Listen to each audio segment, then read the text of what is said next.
Okay, I'm getting mixed messages from the YouTube bot that would be helping us out with our helping us out with our live stream today. So we're just going to kind of get started and see where this thing goes and how everything works out. So today, in our 8th edition of the real estate safety workshop, excuse me, we're going to be talking about the 3 dimensions of survival, the 3 dimensions of safety. Now, this one really starts, like yesterday's, really to bring things together into all the things that we've talked about up until this point, really start to bring it together. And these are the basic building blocks, the big principles of how you're going to go about the rest of the time that we're going to spend together in September. But this one is key. This is really going to build those building blocks and talk real simple terms about the things that you can do in order to keep yourself from getting into harm's way. Now, we talked about some of those things before.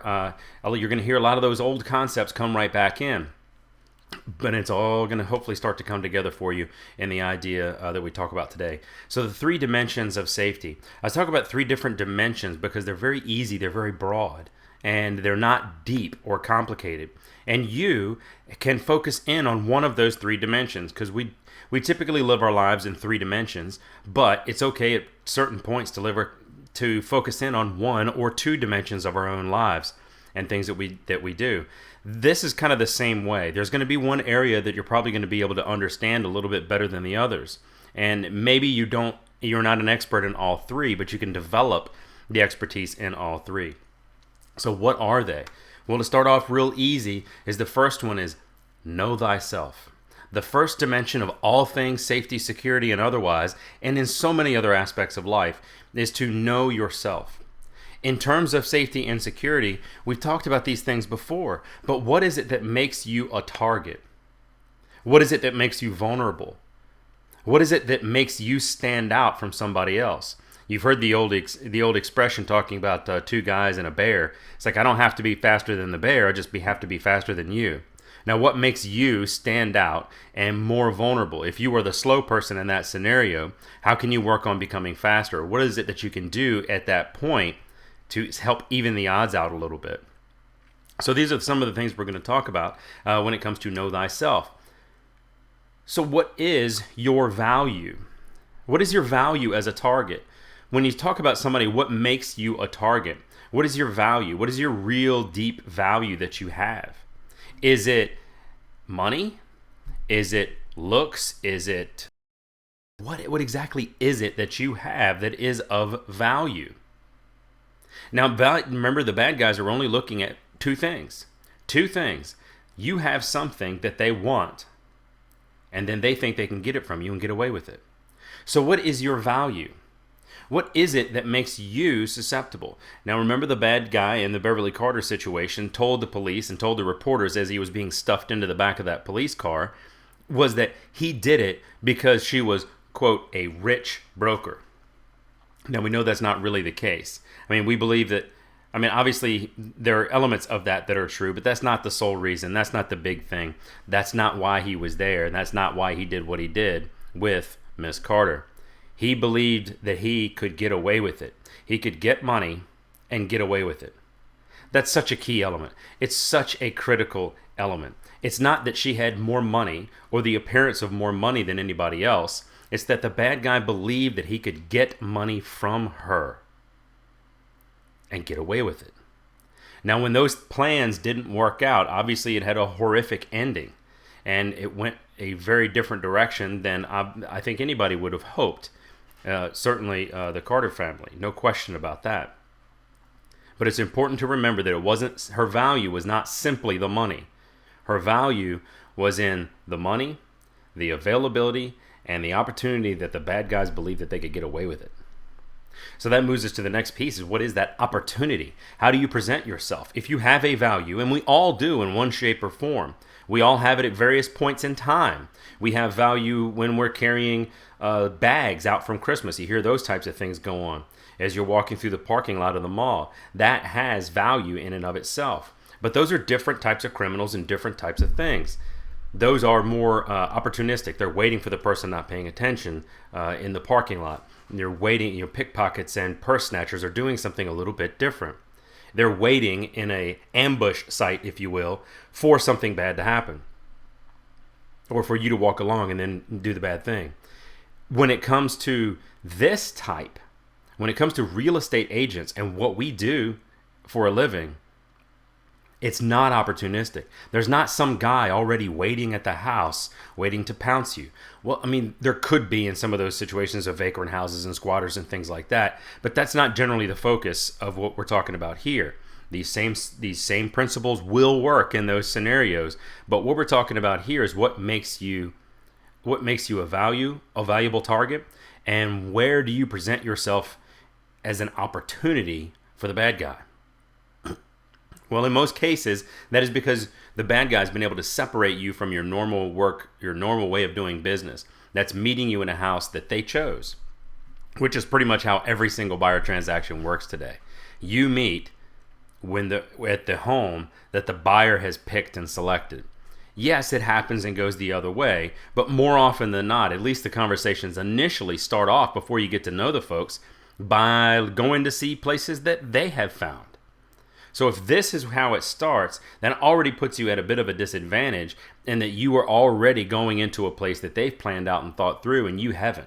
Certainly not from that aspect of it. So what presents an opportunity to the bad guys for them to do their will? Meeting in the house with somebody you don't know? Yes. Meeting someone in a public place even, and then going in, getting into their car? Yes, all of those things are possibilities. So it's important to think about where you present yourself and how you go about your daily business, how you present an opportunity for the bad guys. What's your value? What's your opportunity? That's real simple to kind of think of, and you can go through your basic day of what it is that you do and how you do it. But you have to think about it for a second. You have to just slow down and pay attention to what it is that you're doing. Is the first thing that you do when you pull up into the parking lot, whether it's at the office or at a listing or wherever, the first thing you do is go for your phone because you want to see, respond to, or deal with all of those texts or emails or messages that have been coming through. If that's the first thing that you do, you drive in and the first place your head goes is down. That's a bad sign. That presents a potential opportunity. Now that could present an opportunity for the opportunistic criminals, as it were, the purse snatchers and the robbers and the assault guys and those types of things. But it also presents an opportunity for those who have planned the more deliberate attack. And that's what you're dealing with in most cases with a real estate agent. They've picked you and selected you because you have something that they want and they believe they can get it and get away with it. So they're going to start and present a scenario and walk you down their own little trail into a trap that they have set for you. And then they're going to wait for an opportunity to do what it is that they want to do and get what it is that they want to get. So how are you presenting yourself and how are you going about your daily business?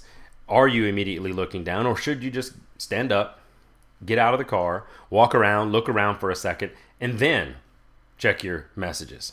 It presents an entirely different target, an entirely different way of doing things. And I'm not saying you should or you shouldn't. You have to identify what it is that you normally do in your day-to-day practices and evaluate that, whether or not it presents an opportunity or it presents an opportunity for something bad, to the point where you should get a firearm or you want to get a firearm. Then you'd already have one.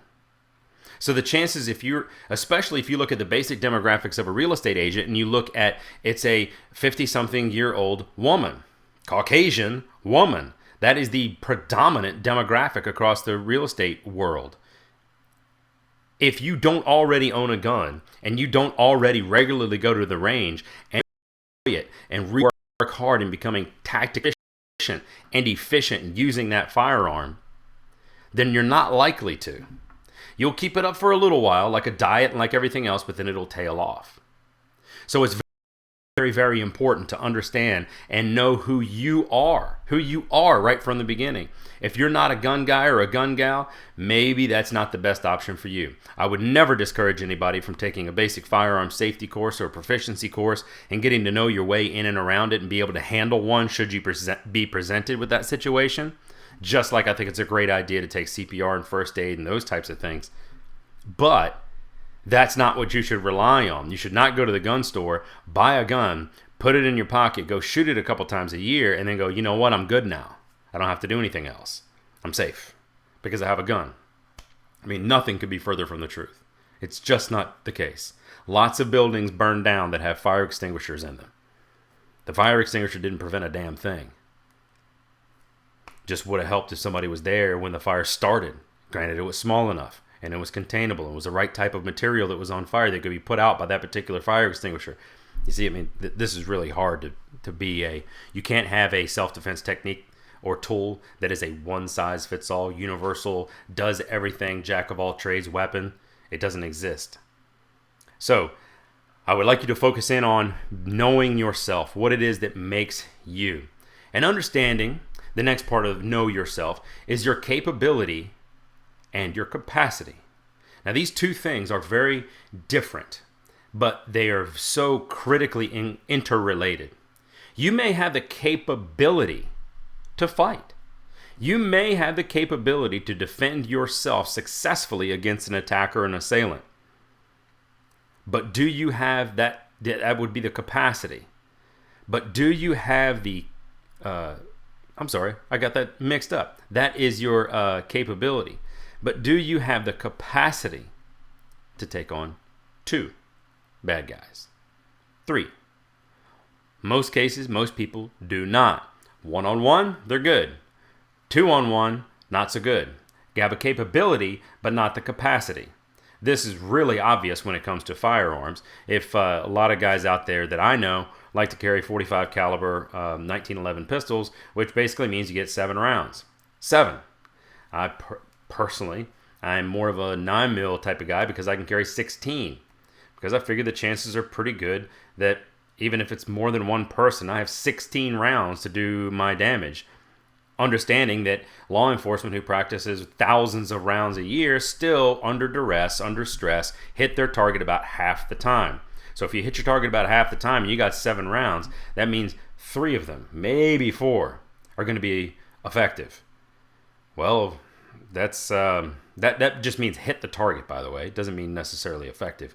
I don't like those numbers so much. I like the idea that it could be 8 rounds that are a little bit more effective. Because maybe that's 2 bad guys. Maybe that's... I don't know. It just seems that to me is a law of numbers. That's a difference between a capability and a capacity. The firearm has a capability, but it only has a capacity that goes so far. You can only defend yourself 1-on-1, not against 2. So understanding that capacity, whether it's mental capacity, physical capacity, or the capacity of the weapons that you have, just because you have the capability doesn't mean you have the capacity. A fire extinguisher can put out a small fire, not a large one. So it just depends on what it is that you're trying to do. Those little eensy-weensy little pepper spray things, maybe. I mean, they might be effective against 1, maybe 2 guys. It depends on individual situations and how they're affected by it, and everybody gets affected by certain pepper sprays a little bit differently. But that little thing has a minimum capacity. Likewise, you don't want to go up to the big can of bear spray, those big giant cans that shoot 30 feet or whatever, because of 1, it's impractical. And 2, in most situations in a self-defense situation, you're going to be only a few feet away from your assailant, not 30 feet. You're going to be 2, 3, belly to belly, maybe 7 to 10 feet at the most away from somebody. Well, those things that shoot 20, 30 feet have a tremendous blowback and a lot of pressure. So if you spray that big can of bear spray, it's going to splash back on you.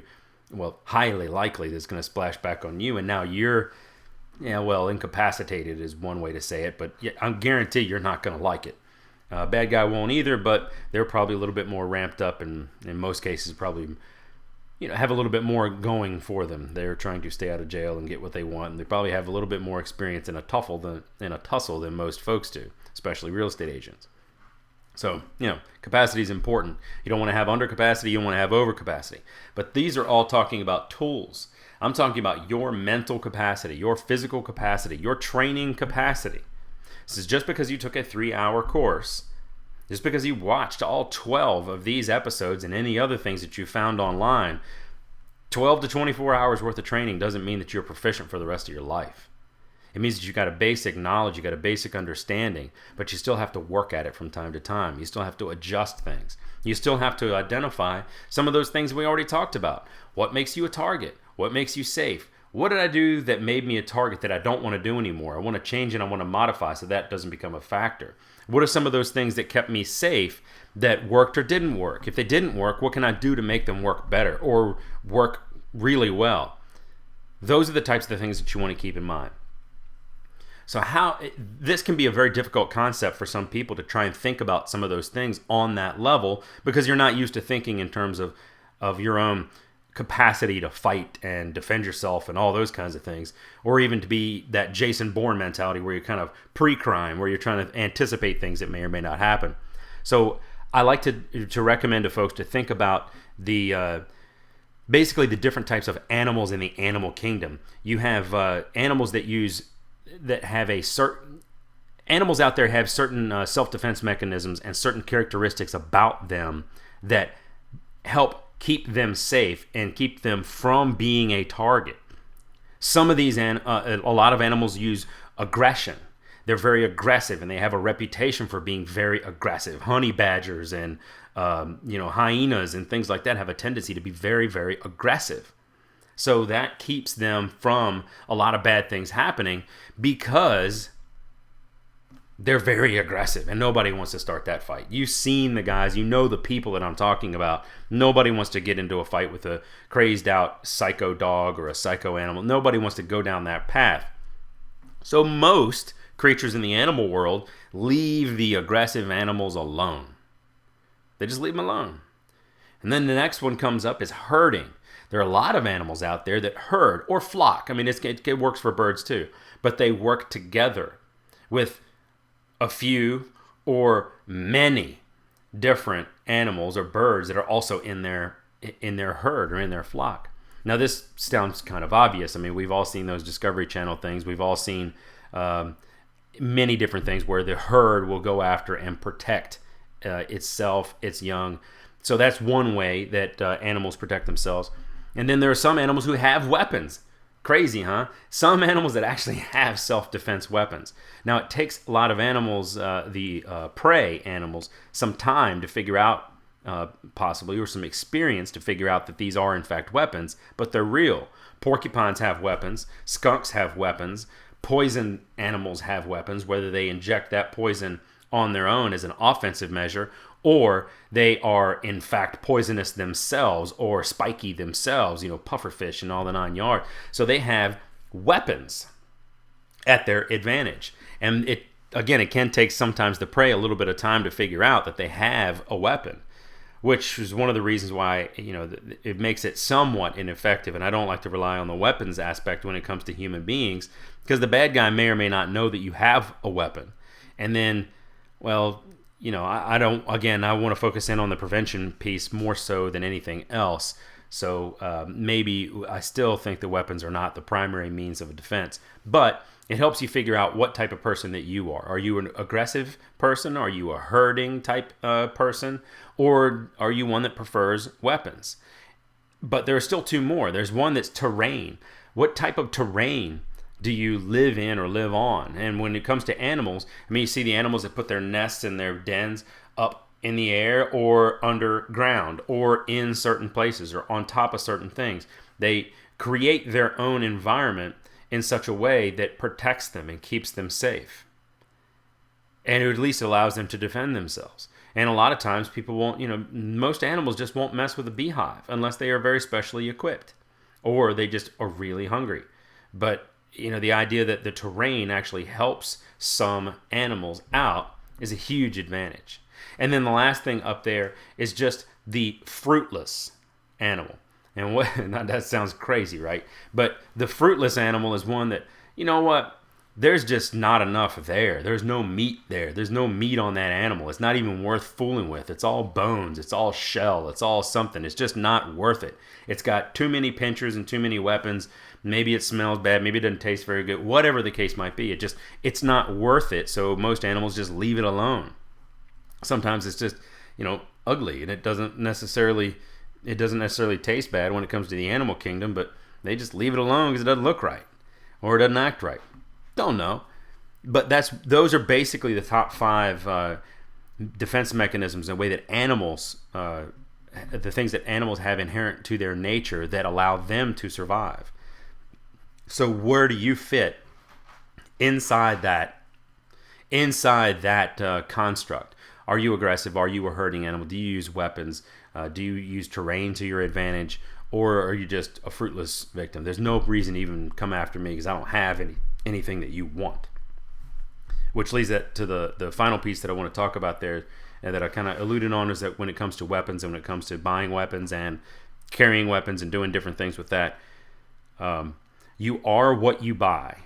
And this is very, very important, I think, because I would rather you spend a penny on prevention than $100 on response. Because if you can spend a little bit of time and a little bit of money, a little bit of effort on preventing the bad things from happening, you won't have to worry about those things, about how to respond. So if you're buying a gun with the idea that the gun is going to make you safe, again, I'd encourage you to go back and watch some of the other materials I've talked on this at length, at great detail. But I'm an endowment member of the NRA, a concealed carry permit carrier, and my weapon is one of my last resorts. And personally, in leading, planning, conducting, and leading over 600 personal security detail missions in Baghdad, I didn't draw my weapon. And I didn't have to. I mean, because I don't want to be in a situation that takes you down that path. When I'm in charge of protecting individuals and protecting other people, getting into a gunfight is I got to watch my language, but getting into a gunfight is a pretty bad idea. Who would hire anybody that gets into a gunfight? Would you ever hire a bodyguard or a personal security detail or an executive protection? Would you ever hire someone whose inclination is, you know what, if something ever happens, I'll just shoot my way out of it? I mean, have you seen the Secret Service? There are lots of threats against the president, members of Congress, and everybody else. And shooting their way out of it is not exactly their preferred method. It's pretty far down the line. So I would encourage you to focus in on, when it comes to knowing yourself, is understanding what you're going to do with those weapons and how it changes, and whether or not you're going to keep them and consistently take them on as a part of your life, or you're just going to get it for a little while and then it's going to start to tail off. Because I believe that you are what you buy. But it's important to know who you are. What makes you a target? What keeps you safe? What are your limitations, your capabilities versus your capacities? And then how do you relate to other human beings and your environment? What are some of those things out there that are you aggressive? Are you hurting? And what do you buy? What is it that you buy? Because what you buy tells me what you're focused in on and what you think the solution is based on what you think the problem is. So that's number one. I know that's a long one, but that's the most important one. Most important one is knowing yourself. 3 keys, 3 dimensions to survival and safety. That's number 1. Know thyself. Number 2, know thine enemy. Know other people. And it's not just enemy. That one sounds good and sounds better in a sound bite, but it's not just the enemy. It's the other people in your environment. I call it the human factor, because the human factor wraps it all up. If you need to understand a basic element of humanity in order to stay safe, because it's not just recognizing behaviors in bad guys, it's recognizing behaviors in good guys. Because here's the thing, whether you're a herding animal or not, if you're focused in completely on what a bad guy is doing, you see one bad guy and you focus in on all your attention on what that one bad guy is doing, and you miss the fact that maybe there's another bad guy over here. Or maybe there's a good guy over here who is starting to help people. That guy identified it first, and he's over there helping people hide, take cover, get out of the harm's way, and all that. So this is what happens out there in the real world. So I don't want you to just focus in on that big myth of situational awareness, like head on a swivel and all this nonsense. That is so incredibly difficult to do, to maintain a level of situational awareness that is necessary in order to protect yourself from all things that could possibly happen to you, and keeping all 5 senses in tune, on track, and pumping, surging, doing exactly what it is that they're supposed to do. I can tell you that from deep, extensive personal experience. It is a very different thing to be what we used to call outside the wire in Baghdad, on the streets of Baghdad, driving around, walking around, up inside of apartment buildings in little shacks on the side of the Tigris River, meeting with government officials, police officials, local villagers, and being in that environment, especially in times that weren't necessarily the safest that we could be out doing what it is that we would do. I mean, you hear explosions in the distance and gunfire and all this kind of stuff. Not happening around us, but it changes everything. And you stay in a peak state. Your eyesight, your hearing, your smell, everything, every sense that you have is on alert. And you can only maintain that level of sharpness, but for so long, hours at a time, with breaks, and then days at a time with a break, and then it's very difficult. I do not want anybody to go throughout their life in that peak state that is required, that you see these guys, even the Secret Service guys, when you see them doing what it is that they do, they are not like that 365 days a year, 24 hours a day, 7 days a week, 365. They're not like that. They are on the job and their head is on a swivel and their senses are keyed in and they're tuned in. And then they back off of it. Hopefully they back off of it, or else they have a very difficult life at home. A lot of guys come back from theater and they have all kinds of problems because they're not able to turn that off. Everything becomes a problem for them.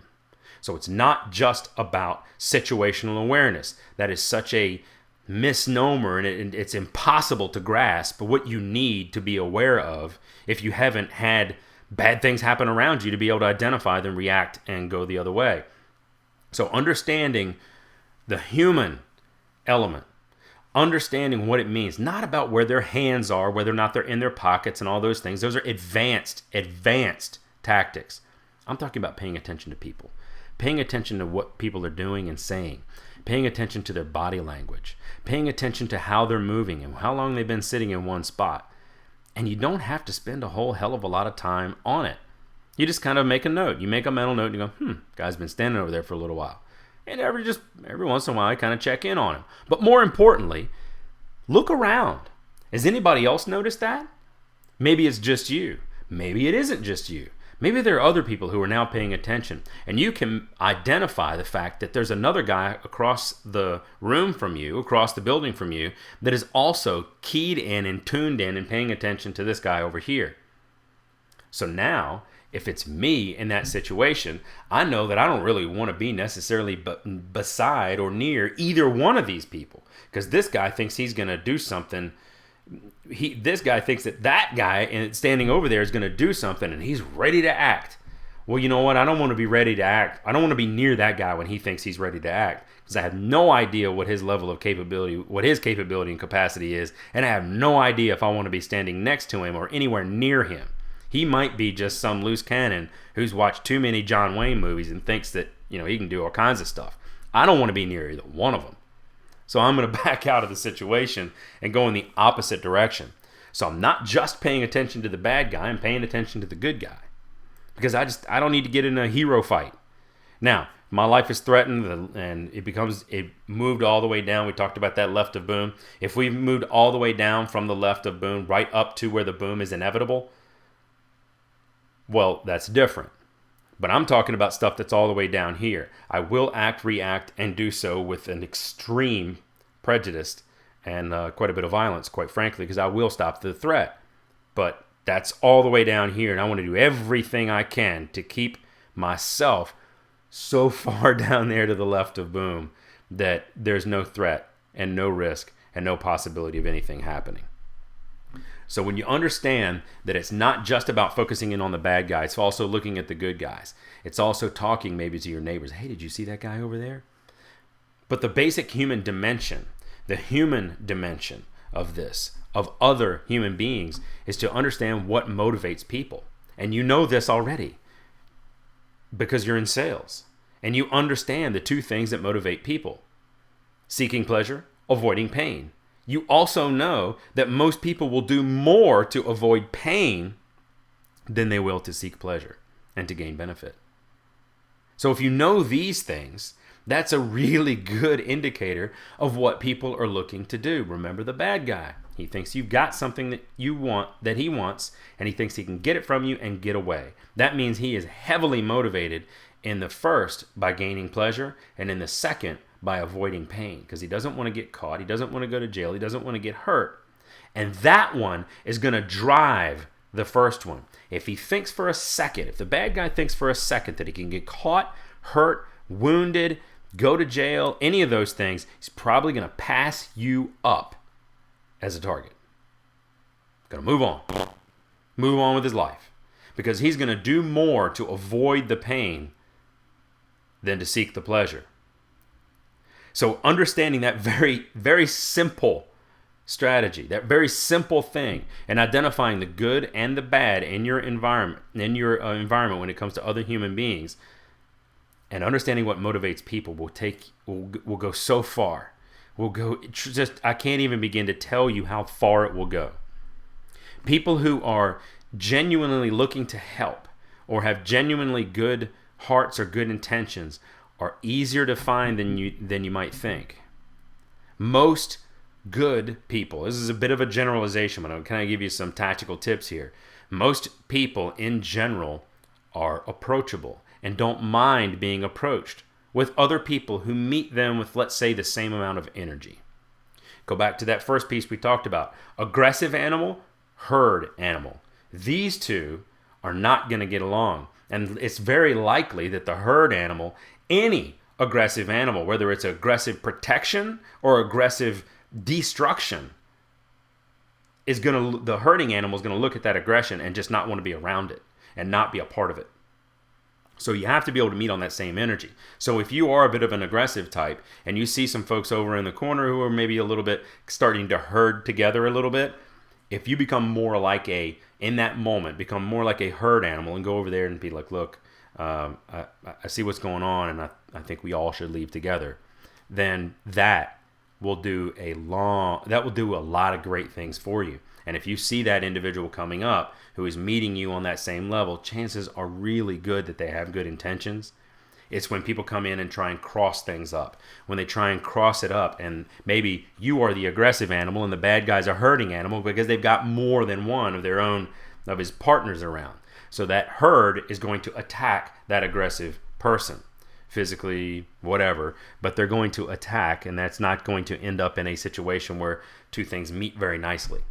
So you can see how some of that plays out. What that means in essence, and how I would boil that down, is when it comes to most human beings are looking at standing out or blending in. Now, we all do the different things. We all stand out and blend in different ways throughout the day. Sometimes we want to stand out. Sometimes we want to blend in. But that person, and this is not to indicate any type of bad guy, but the type of person with very pale skin, seems like they don't get out in the sun very much, jet black hair, covered in leather and studs and piercings and tattoos, that's not blending in. They are trying on that level to very much stand out from the rest of the world. Whereas that little group of high school girls that all look like they dress the same and talk the same and walk they are all trying to blend in with one another. So we have one element that is trying to stand out and one element that's trying to blend in. When it comes to your own personal safety and security, you need to do one of those two things also. The best path is either to stand out or to blend in. Standing out meaning that you stand out as, I am not the victim. You do not want to choose me. I am not what you're looking for. I may have what you want, but you will not get it easily, and the chances of you getting away with it are slim to none. Or at least at risk. That means you stand out in such a way that takes away that one element, which takes away this element. Now, when it comes to blending in, you can do kind of the same thing. You've seen those in the movies very popularly where the bad guy just kind of, blends back in. You're the bank robber. He's laying low, waiting on his moment to pounce. I mean, seriously, truly blend in and disappear into your environment. Disappear into your environment. So now, other targets. So you can stand out as being a non-desirable or an undesirable target, or you can just blend right in so that other targets tend to appear before you become one. Now, this sounds very morbid. It sounds very difficult and very hard to come to grips with.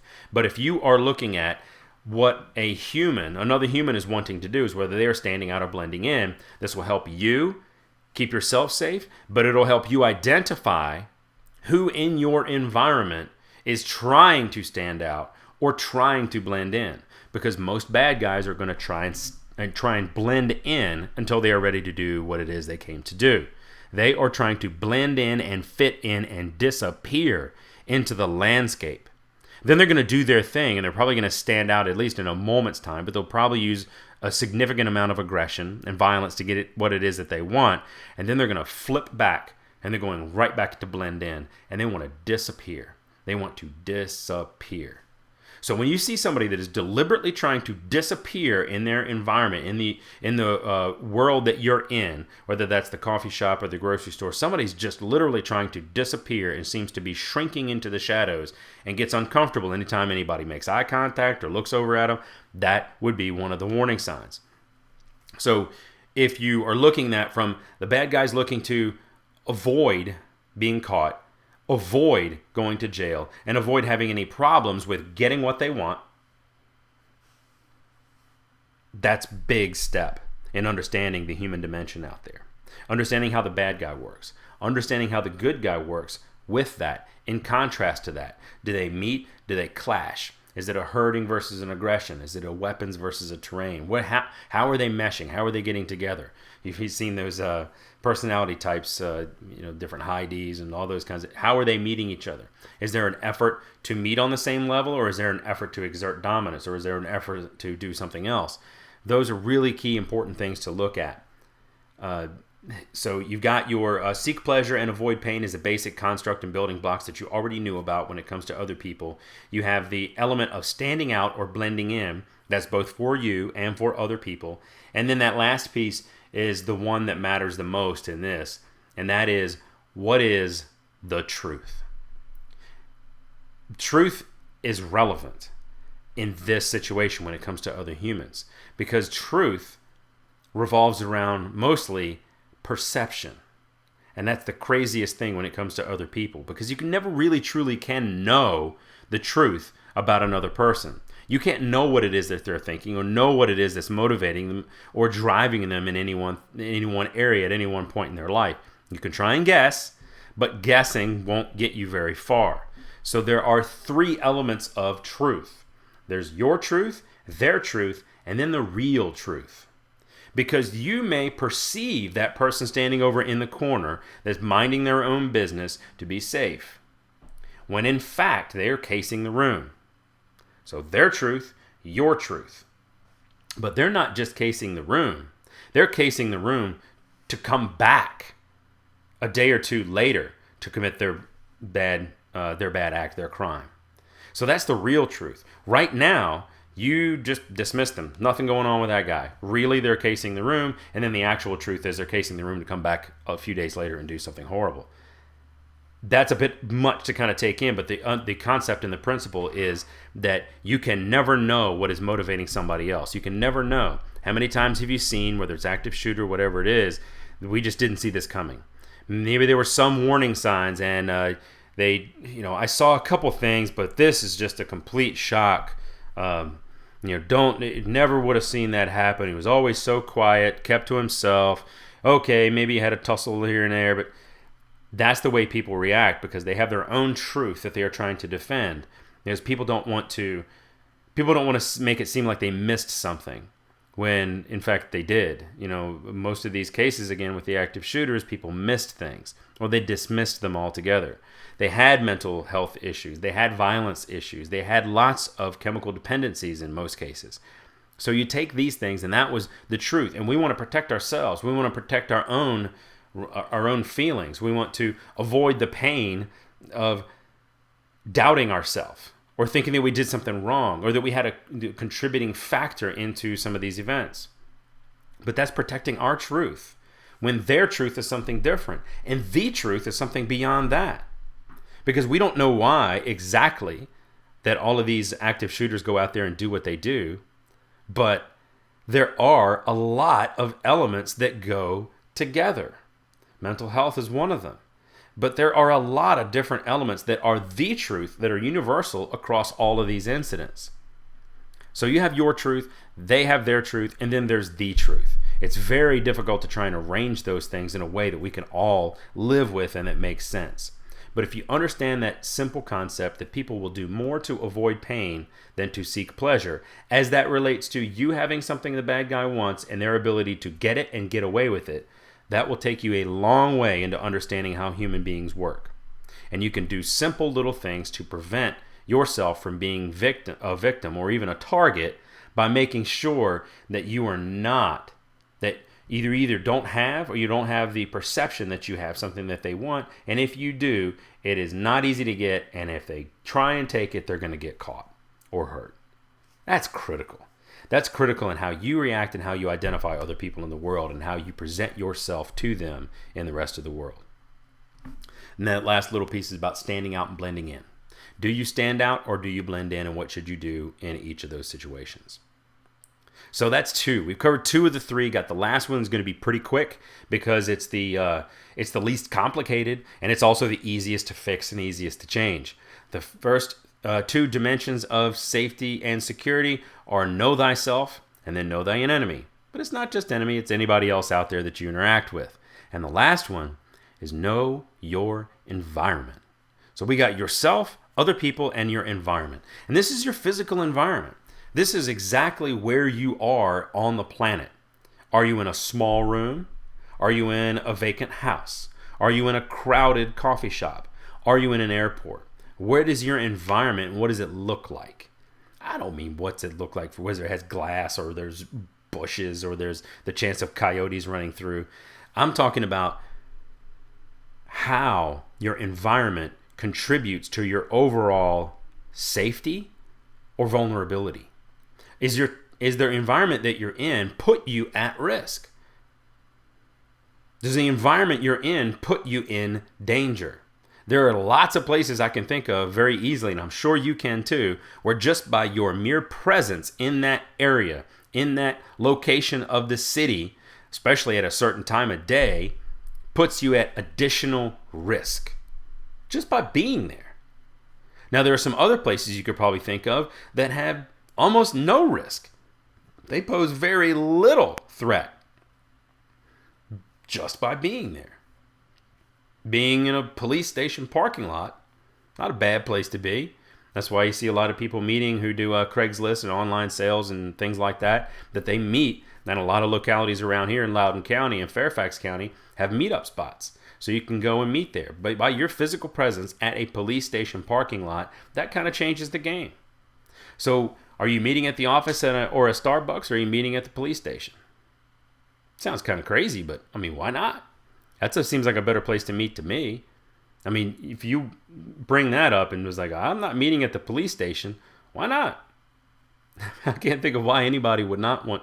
I mean, I really want coffee. Good. What kind of coffee would you like?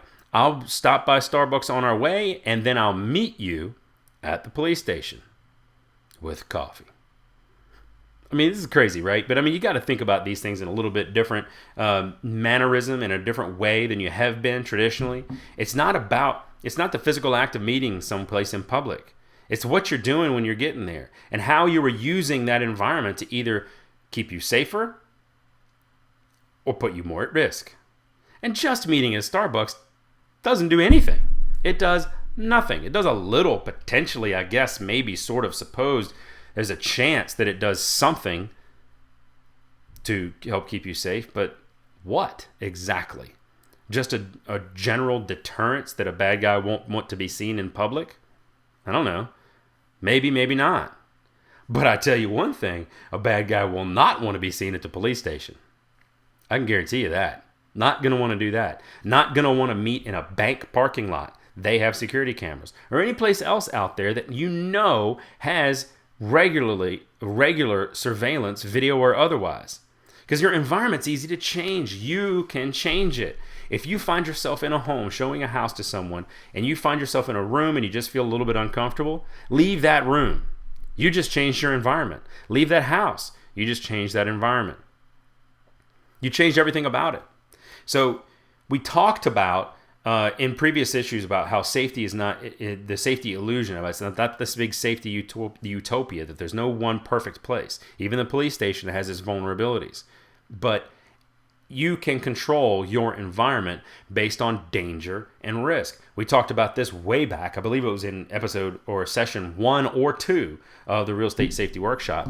But we talked about the differences between danger and risk. Because just because something is dangerous doesn't mean it's not worth doing. And just because something has some risk, it doesn't mean it's going to naturally hurt you. So you got to look and see how these things play out and how they balance out.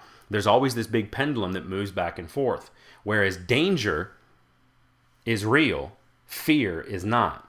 There's always a potential for danger. There's always a potential for fear. But understanding how you can separate out fear, danger, and risk is critical. I'd invite you to go back and look at some of those other videos where I really go deep in on that one. But when it comes to risk, you're going to want to identify the possibility and the impact. What is the possibility that something could happen? Again, I'm going to focus this in on the environment that you're in. What is the possibility that something bad could happen in this environment? What is the possibility that something bad could happen when I'm here, when I'm in this spot, when I am located on the same side of the kitchen island as the person who I'm uncomfortable with? What is the risk? What's the possibility? Well, the possibilities are more increased because you're closer. Time, distance, and shielding. That was in previous videos as well. You're going to be too close. So now you've increased the possibility of something going wrong. But what is the impact?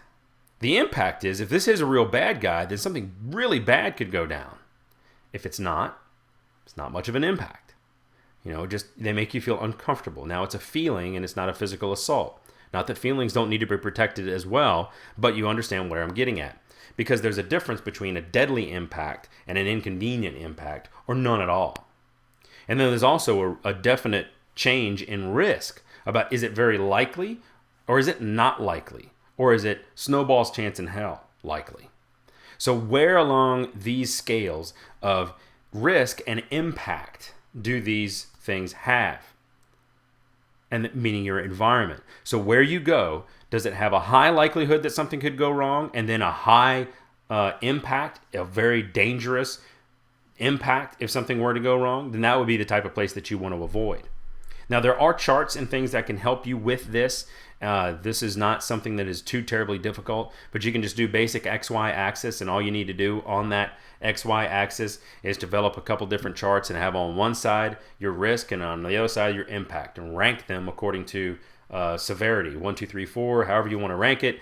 And then every place that ends up on a high point in that chart, or however you chart it out, they're the places that you want to avoid, and you want to start moving things back down toward the center. You want to move things back down to the corner on that XY axis, because if this is 0 risk and 0 impact, then that's where you want to be. And every time you move up a little bit higher in the risk or a little bit higher in the impact, you move farther and farther away from that axis point. If you'd like to see something like that, if you want a visual, let me know. Pop it into the comments or head over to the page that we have set up to give you more information about this entire workshop. You can sign up right there, and I'll send you all these different things. Just make sure you make a note in there when you sign up, and when you get that first response email, you can just respond back. It's me sending the emails, and you can just tell me what it is exactly that you're looking for. I say that because I've had a couple other things, a couple of the videos with people who said, hey, I'd love to have that report, and they put that in the comment, but I don't know which one they're talking about because sometimes I mention more than one.